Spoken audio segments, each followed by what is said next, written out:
The Philippines tends to excel in B sports, doesn't it? Basketball, billiards, bowling, and, of course, boxing. At the time of writing, Manny Pacquiao has only just recently lost his bout against Yordenis Bugas. Pacquiao, from his sound bites and news interviews, seems very shaken by all of this. He says that he is now seriously considering that this is the correct time to retire.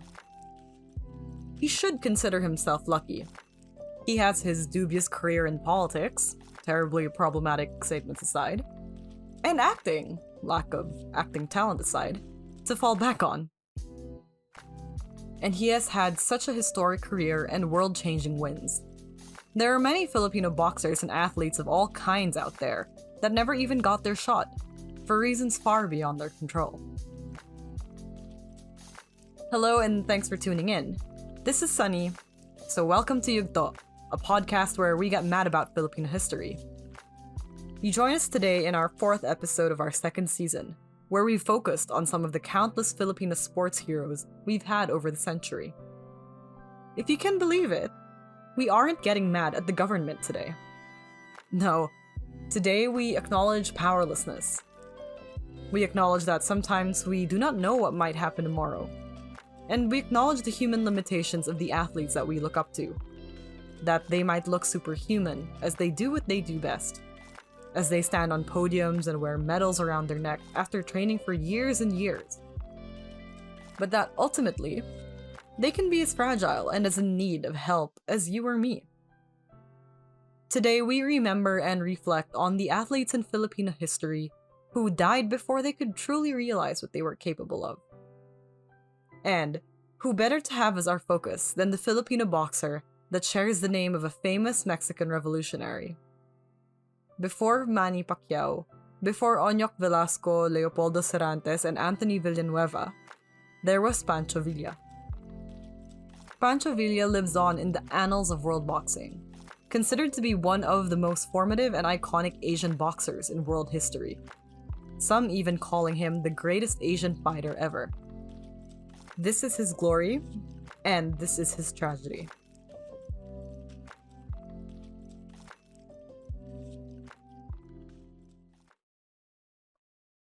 It is 1901, the turn of the century. 4 years after the Philippines declared its independence from the Spanish, only to be captured by the Americans. 2 years before Teofilo Ildefonso, the first Filipino Olympic medalist, is born several islands away. And 29 years before Jose Villanueva wins the first ever Olympic medal for boxing for the Philippines. Francisco Gileado is not very tall at all. If he was born nowadays, in the age of dating apps, I expect not many would have matched with him if he had put in his bio that he was only a bit over 5 feet tall.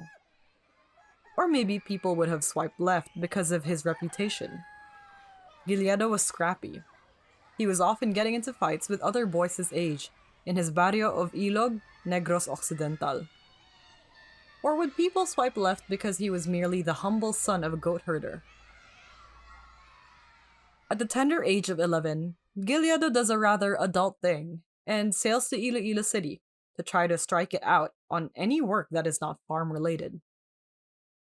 He starts as a bootblack, shining the shoes of wealthy Americans and Filipinos as they pass by.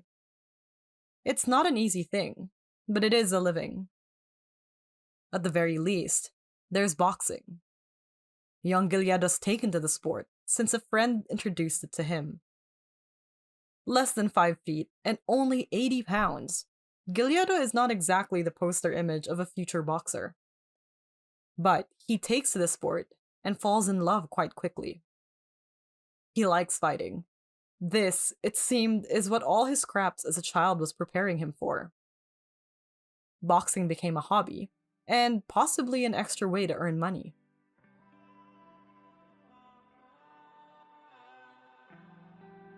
Said friend convinces Gileado to go with him to the Filipino city of opportunity, Manila, to find loftier work than just being a bootblack, and to find better people to box with. The two settle in Tondo, and of course they do continue boxing. it is through pure skill that Gileado begins to attract local attention. His name begins to become well known as his friends and sparring partners spread the word, and local spectators begin to anticipate his fights. His fighting style was, quote, explosive and unrelenting. He was unstoppable, with heaps of stamina and power, even when up against opponents bigger than him. It is 1919. Gileado's dream finally comes true at 18 years old. He has his first professional fight against one Alberto Castro. He wins handily and begins an illustrious career.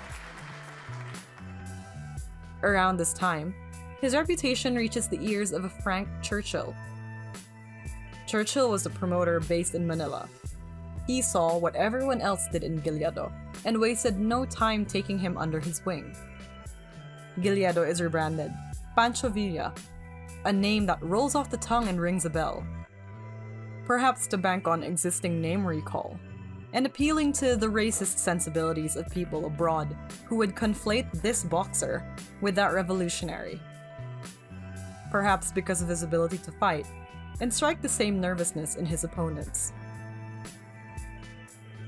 Pancho Villa is a massive success.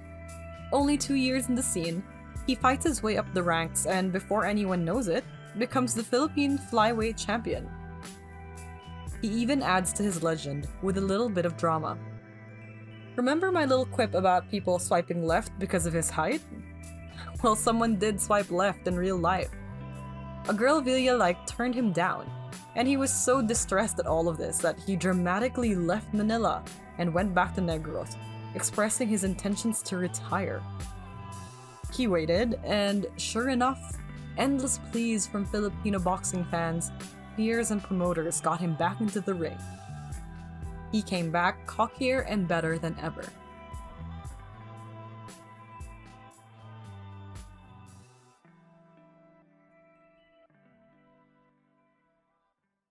It is 1922, and Villa's renown spreads overseas. Churchill and Villa say yes to an opportunity to box in America. Just like that, in the span of a few short years in the professional ring, the once goat herder, once boot black, is going to go overseas and prove his mettle on the world stage. Villa immediately wins his first bout overseas, and then the next one, and then the next one. Months go by with him fighting different names, both starters and more established figures, in the ring. And every time, he succeeds. His legend grows.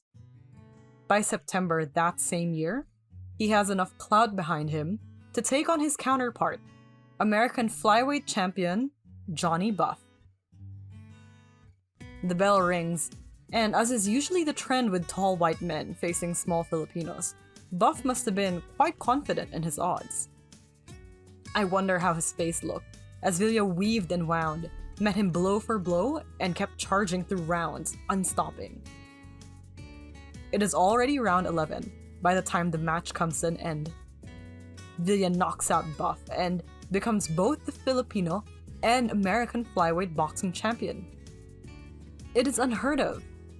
Villa's fans all over the world go wild, they can hardly believe it. And of course, even more fans flock to his matches. When Villa lost the American title to Jimmy Wilde the following year, his loss was so unpopular that promoters had to arrange a kind of revenge match to appease the Pancho Villa fandom. Poor Jimmy Wilde wanted a more logical fight against someone with a title, but this wasn't meant to be. Wilde said in a pre-revenge fight interview, "I appreciate the fact that in Villa I am going to meet one of the toughest little men in boxing." Condescending? Perhaps. But Villa was the same confident kid he was in those fights with the boys at the hacienda growing up. Villa said, "I am in condition, and once in condition, my worries are over. I do not intend to give Wilde a minute's rest while we are in the ring." When Villa walked into the ring at the Polo Grounds in New York City, he was treated to something that no other Filipino till then had ever experienced outside of the country. A crowd of 20,000 screaming his name. "Viva Villa!" they cheered over and over and over. And Pancho Villa smiled, ready to do what he always did.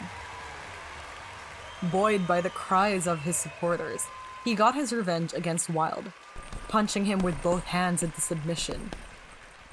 He delivered an almost face-shattering hit to Wild in the 7th round, and that secured Villa the win.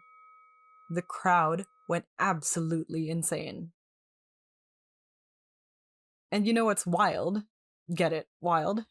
Jimmy Wild literally retired after this. That was how traumatic the whole experience was. And Pancho Villa? He had nowhere to go but up.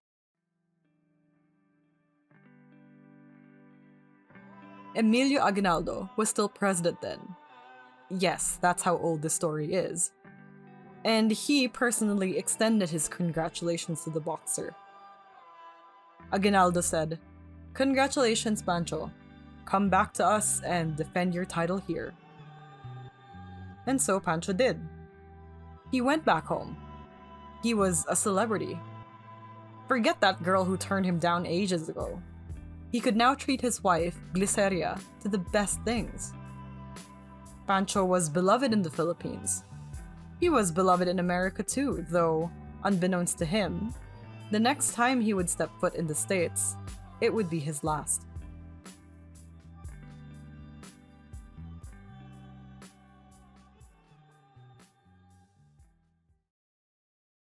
It is 1925. Francisco Gilledo has made it. As Pancho Villa, he is a living boxing legend. In his short time on the world scene, he has already fought over 100 times. So, it does not seem like a big deal that Villa is back in the United States, fighting one Jimmy McLarnin in a non-title bout. But it becomes a big deal when Villa loses. What knocks out Pancho Villa is not McLarnin's strength or speed. Rather, it is Villa himself. To be specific, his wisdom tooth. See, earlier in the week, Villa had gotten an operation to have his wisdom tooth removed. A rather routine surgery that countless people go through every day. Given that the art of dentistry was not then what it was today, Villa still found it unusual that his mouth kept hurting and his head kept spinning days after the surgery was over. The dentist advised him to take it easy and to not go through with the McLarnin fight. But Villa's reputation was on the line, even if a title was not. Due to his occupation, Villa suffers blows to the head repeatedly and routinely, and he's walked off all of that and worse. He was known for bouncing back and fighting for back-to-back weeks. This fight was no different. Until it was. Villa was weak and disoriented. His mouth hurt badly. He could barely focus. As Jimmy McLarnin came against him with full force behind every punch, Villa could only think about raising his fists in such a way to defend the jaw that was giving him no end of grief. He landed a few good hits in, of course he did. But he might as well have been punching himself in the face, with all the stress the strain was causing him. And of course, Jimmy McLarnin saw all of this, and he did not miss his chance to take one over this supposedly unbeatable Filipino. Pancho Villa lost against McLarnin. It was actually the last fight of his life, but he does not know that yet. At the time, it's just a source of annoyance and a bit of embarrassment. And so, in frustration, he makes his way back to the dentist. Who knows what he expected to hear, or what the dentist expected to find? But it was a shock for all. when the dentist's re-inspection revealed something. An infection. That same day, his dentist made a call that could not have placed Villa. They had to extract 3 more teeth. 4 teeth down now. Villa does not want to listen to the dentist's advice. The dentist says that the infection could worsen and that the stress his body went through, via the dental surgeries, means that it is better to take a rest for a little bit. Take the week off, he is told. But Villa is young, a celebrity, annoyed at his recent loss, and looking forward to future wins. How does he spend the next week? Not resting, but going into full-on party mode. Drinks, dancing, chats, and maybe even more late into the night. It's a fun time for Villa, and it's the last week of his life. One night, long after the parties had settled down, Villa's then trainer, Whitey Eckworth, discovered Villa in distress. Villa was in debilitating pain, and he said it was coming from his mouth. See, it was not just a toothache as he might have thought, or as the people he partied with might have reassured him. It was something called Ludwig's angina, an infection of the throat cavity. As it went unchecked and untreated, the infection had worsened. Villa, described in his time fighting as explosive and unrelenting, could barely move. His throat was so swollen he could barely breathe. One can imagine he was thinking of the dentist's advice then and regretting his conduct. Eckworth rushed his young charge to the hospital, and there they did their utmost to save the star. But there was nothing to be done. The sickness was far too advanced. Villa died in that hospital.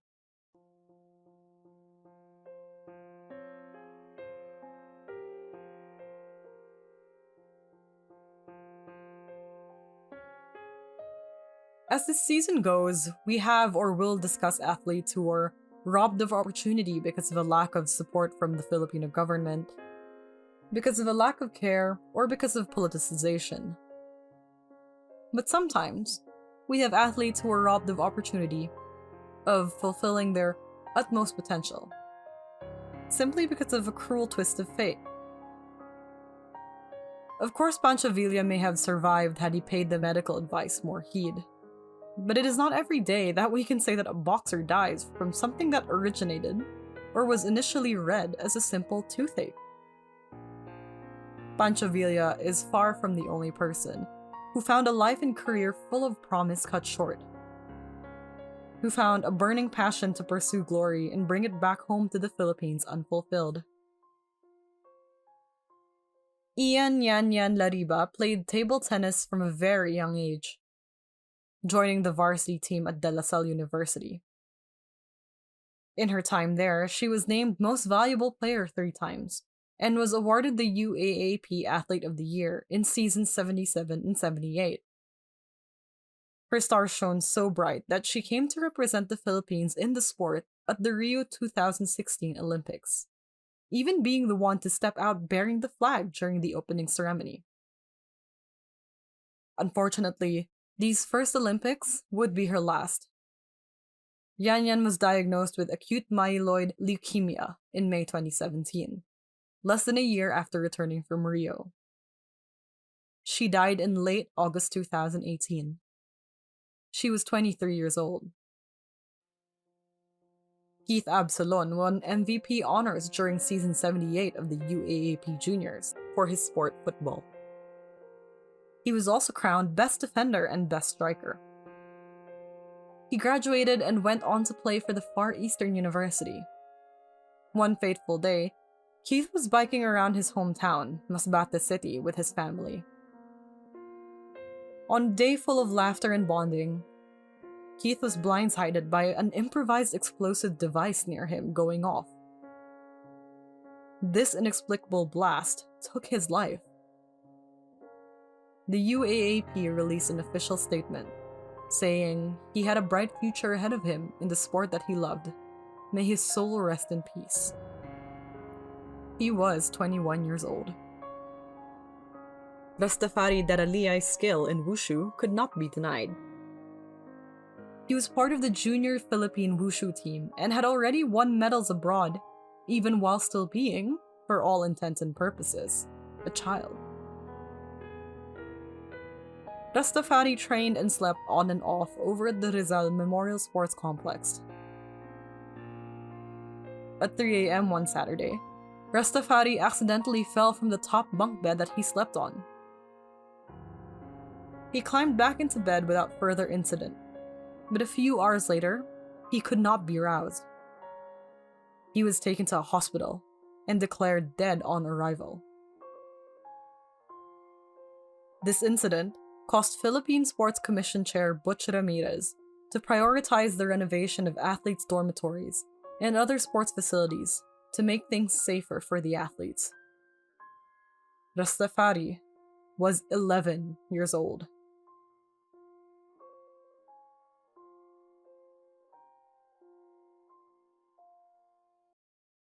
Some of these incidents were preventable.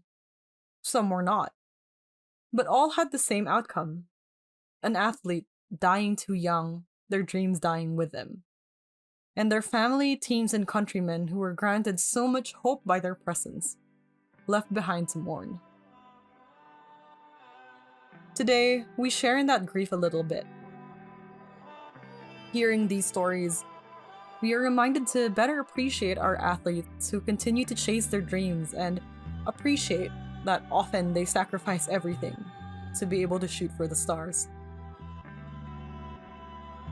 Today, we are angry when those dreams are hindered by poor government support, by antiquated opinions, by social politics with reputations as collateral damage. We are angry because everyone deserves a chance to give their dreams a shot, while they still can. Because who knows what might happen? Pancho Villa, Yanyan Lariba, Keith Absalon, Rastafari Daraliai, Teofilo Ildefonso, and the Olympic athletes who all died in the front during the Second World War. All the countless athletes, famous or not, who died before their time. Today, we remember you all.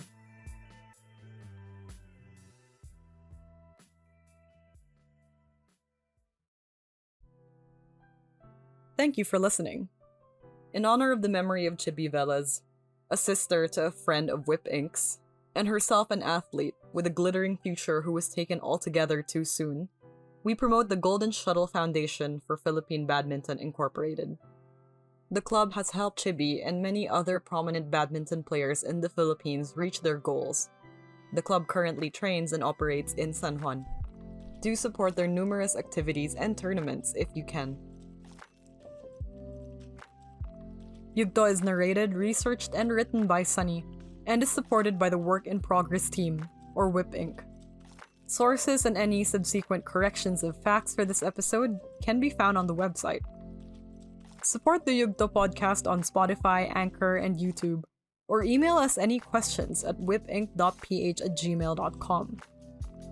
Finally, help us get these stories out there by sharing us on Twitter at Yugto_pod, on Instagram at Yugto.pod, or on Facebook at Yugto.pod. Join us next week for another episode about the history of Filipino sports. And remember, activism is not terrorism, truth is not terrorism, and don't waste your vote this coming May. See you next time!